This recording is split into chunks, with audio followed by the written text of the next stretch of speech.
ফেসবুকে ছবিতে আমরা নজর রাখবো সুকান্তর নেতৃত্বে নেজার থানা ঘেরাও। বিজেপির কর্মীদেরকে আটকাতে হবে। আমরা তো গণতান্ত্রিক পদ্ধতিতে আন্দোলন করছি। আমরা কি শেখ শাহজাহানকে ধরে আনতে যাচ্ছি নাকি? এবার যদি পুলিশ না পারে তারা আমাদেরকে বলে দিক আমরা শেখ শাহজাহানকে ধরে বেঁধে নিয়ে আসবো।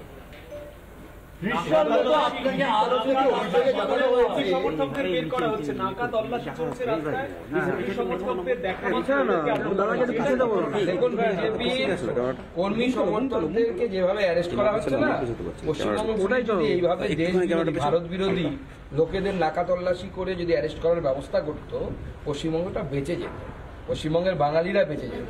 কিন্তু মুখ্যমন্ত্রীর নির্দেশে এই পুলিশ যেভাবে অপদার্থতার পরিচয় দিচ্ছে, এত ভয় কেন বিজেপিকে? বিজেপিকে এত ভয় পাওয়ার কি আছে? আমরা কি এখন দাঙ্গা করতে যাচ্ছি নাকি? আমরা তো থানাতে গিয়ে একটা ডেপুটেশন দিতাম, আমরা থানার সামনে গিয়ে বলতাম যে আপনারা কেন শেখ শাহজাহানকে অ্যারেস্ট করতে পারছেন না। শেখ শাহজাহান তাদেরই সাথে যোগাযোগে আছে, আমাদের কাছে খবর আছে। সেই অভিযোগপত্রে উল্লেখ করেছে যে শেখ শাহজাহানের আগে ইডি আধিকারিকেরা ফোন করেছিলেন শেখ শাহজাহানকে, ইডির নাম শুনে শেখ শাহজাহান ফোন কেটে দেন এবং তারপরে তৃণমূল কর্মীদের নির্দেশ দেওয়া হয় আক্রমণের। ফোন ব্যস্ত ছিল, ফোনটা কাটার পর ওপাশের ফোনটা টানা ব্যস্ত ছিল। এখন পরিষ্কার বোঝা যাচ্ছে যে পূর্ব পরিকল্পিত এবং শেখ শাহজাহান নিজে নিজে একাই সিদ্ধান্ত নেয়। শেখ শাহজাহান মমতা বন্দ্যোপাধ্যায় এবং অভিষেক বন্দ্যোপাধ্যায়ের অত্যন্ত কাছের মানুষ এবং তাকে দিয়ে অনেক কাজও করানো না। কি কি কাজ করান আগামী দিনে সব উঠে আসবে। সেই কাছের মানুষ নিজে নিজে সিদ্ধান্ত নিয়ে নিয়েছে ইডির উপরে হামলা করবে, এটা হতে পারে না।